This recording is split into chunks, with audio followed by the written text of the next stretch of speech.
Olá, tudo bem? Seja bem-vindo à nossa videoaula de laboratório de carreiras. Então, hoje eu vou falar um pouquinho sobre os conteúdos abordados na atividade de estudo 1. Eu sou a professora Tavani e vamos conversar um pouquinho sobre as temáticas principais. Então, a temática que eu gostaria de conversar com vocês é sobre a carreira. Tá? Então, segundo Dutra, 1996, a carreira é a sequência de posições ocupadas e de trabalhos realizados durante a vida de uma pessoa, ou seja, é o caminho que ele percorreu durante a sua vida em relação ao trabalho. Tá? Então, aqui a gente começa a falar um pouquinho também sobre o planejamento de carreira, né? Então, tem alguns fatores que nós precisamos ter sempre como previstos, né? Então, por exemplo, para escolher onde quer trabalhar, para não ter suas expectativas frustradas, para não ser surpreendido por uma demissão. Então, pessoal, quando a gente fala de carreira, a gente tem que pensar até em um empreendedorismo profissional, ou seja, você criar o seu plano de carreira, você traçar o caminho em que você quer percorrer durante a sua vida de trabalho. Então, aqui eu trouxe alguns pontos, né, para vocês visualizarem sobre a boa gestão de carreira, tá? Então, primeiro, quando a gente fala de gestão de carreira, a gente está falando aqui do ser, saber e fazer, tá? Então, o que significa isso? Então, seja o que for contratado para fazer e seja uma referência. Então, você sendo uma referência sobre aquilo que você foi contratado, você vai se desenvolver naquela determinada carreira, profissão. Saber onde você quer chegar, né? E principalmente o fazer. Então, o que você está planejando fazer durante esse período da sua carreira. Então, aqui, se a gente pegar o ser, a gente vai buscar, digamos assim, você será o melhor jogando na posição correta. Então, você vai buscar sempre adequar o seu perfil com a carreira e a profissão que você escolheu. Então, quando a gente fala nessa posição correta, normalmente nós buscamos algum tipo de estabilidade, liberdade financeira, contribuição social que está muito em voga, né? E nós vamos para o saber. Então, quando a gente fala o saber, primeiramente a gente tem que se autoconhecer. Então, a gente trabalhou muito essa questão do autoconhecimento, né? Então, pense sempre como você é. Vocês já fizeram essa avaliação aí nas semanas anteriores. Então, primeiro de tudo, quais são suas realizações já feitas? Então, sempre reflita quais foram essas realizações. O que eu já tenho aqui até o momento? Quais são os meus pontos fortes, os meus pontos fracos? Tá? Eu já tive feedback de amigos, conselhos profissionais. Então, como tudo isso integra, né, para o meu autoconhecimento, para saber em que posição ou aonde que eu devo perseguir aí o meu caminho durante a minha carreira. E nós temos também a parte de saber aqui conhecendo o mercado. Então não adianta somente você se conhecer, você tem que saber aonde você vai ter o seu perfil mais alinhado. Então é importante que você conheça a organização que você pretende trabalhar, a cultura dessa organização. Se você pretende ser líder, quais são os líderes que tem nessa empresa, né? O perfil, os valores e assim por diante. Políticas de recursos humanos, eles têm um programa de qualidade de vida? Não tem? Tem cesta de recompensa, benefícios, né? Tem um equilíbrio entre vida e pessoal e o do trabalho, então você tem que saber também conhecer os aspectos da empresa. Tá? Então, isso também é muito importante para o seu plano de carreira.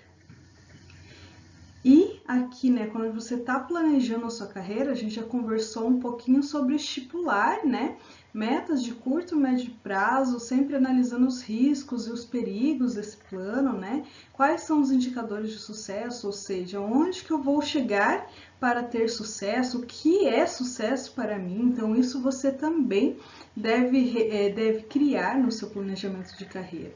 Quais são os seus fatores críticos de sucesso, ou seja, qual o seu know-how, o que te destaca perante os demais no mercado, tá? E se você ainda não tem esse know-how, você quer buscar esse conhecimento, quais são os recursos necessários? Que conhecimentos que eu tenho que ter?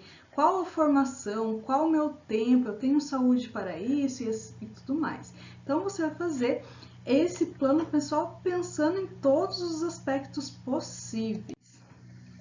E lógico, pessoal, sempre acompanhe o plano, tá? Por quê? Porque como tudo que acontece na vida, né? Em 20 minutos tudo pode mudar, como diria a Band News. Então, é interessante vocês fazerem uma revisão periódica, avaliar as oportunidades do mercado, se você ainda está apto para o que o mercado está exigindo, se você não precisa traçar um novo caminho, esclarecimento dos seus objetivos individuais, sempre buscar um network, apoio de amigos, familiares, profissionais especializados, ou seja, contatos é muito importante quando a gente fala de plano de carreira. Então, hoje nós temos LinkedIn, temos outras plataformas que auxiliam nesse network melhor. E aqui eu trouxe uma frase, acabou cortando aqui por causa do meu vídeo, mas eu vou ler para vocês. Então, é assim, por mais brilhante que a estratégia seja, você deve sempre olhar para os resultados. Então, essa é uma dica muito importante, pessoal. Então, a gente falou um pouquinho, pessoal, de quando você não está 100% apto para aquilo que você busca, né? Você precisa de uma formação. Quando a gente fala de formação, essa formação se caracteriza por uma atividade formal de aprendizagem, ou seja, a pessoa recebe aquele conhecimento e desenvolve habilidades por meios de ações previamente estruturadas ou testadas, ou seja, ele vai ter essa formação, vai ter esse conhecimento e de alguma forma ele vai levar para a prática para que ele desenvolva essas habilidades.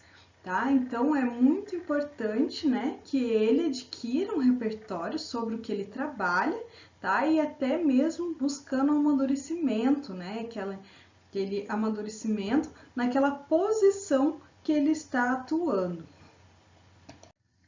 E quando a gente fala desse amadurecimento, nós também podemos entrar ali no conteúdo de níveis de complexidade. Então, a Ajax, em 1988, ele argumenta, né, que as pessoas tendem a executar seu trabalho de determinado nível de complexidade dentro da organização. Tá? Então, esse nível de complexidade está relacionado com o grau de abstração que é exigido para ele tomar a decisão mais correta, tá? Então, normalmente, quando a gente fala de níveis de complexidade, a gente está falando de um intervalo de tempo entre a tomada de decisão e a avaliação desse resultado. Então, quanto maior o nível de complexidade, teoricamente maior será o grau deste indivíduo dentro da organização. Aqui eu trouxe um exemplo, tá? De níveis de complexidade. Então, primeiro, aqui, quando a gente fala do primeiro nível de complexidade, ou seja, o mais básico, né? Ele está falando de planejar, administrar, controlar esses recursos. Ou seja, ele vai estar ali para cumprir os prazos dos projetos sobre a sua responsabilidade. Quando a gente já pega aqui o nível 2, que vejam, já está aumentando aqui o nível de complexidade. Ele já estabelece metas, objetivos, tática, né? Então, ele já tem um pouquinho mais de responsabilidade sobre os objetivos de resultados definidos, tá? Lá no nível 3, ele já responde pela definição de parâmetros e práticas de análise de resultado. Então, ele já aumenta um pouquinho mais esse nível de complexidade, ou seja, ele já entra ali no suporte mais gerencial, né? Apoiar os processos decisórios da organização como um todo e assim por diante, desculpa. E O nível 4, ele é aquele que traça as diretrizes para a organização. Normalmente são CEOs, diretores, ou seja, ele pensa nos problemas e resoluções desses problemas a longo prazo. Então, ele pensa na organização como um todo. Então, vejam, são escalas de desafio. Então, começa no mais simples e vai evoluindo de acordo com os níveis de complexidade, ou seja, até mesmo a maturidade desse indivíduo dentro da empresa. Tá? Então, assim, conforme ele vai adquirindo mais experiência, mais maturidade, ele vai adquirindo essa complexidade maior no desempenho das suas atividades e vai aumentando esse nível. Tá ok, pessoal? E, para finalizar, eu gostaria de deixar essa frase que eu acho perfeito quando a gente fala de carreira. Então, lembre-se, o seu emprego, né, pertence à sua empresa, mas a sua carreira pertence a você. Então, é muito importante você também ter um papel fundamental no desenvolvimento do seu plano de carreira. Então é isso, pessoal. Se vocês tiverem alguma dúvida, entre em contato comigo pelo Fale com a Gente ou pelo Fórum Tira Dúvidas. Até mais e foi um prazer estar aqui com vocês hoje.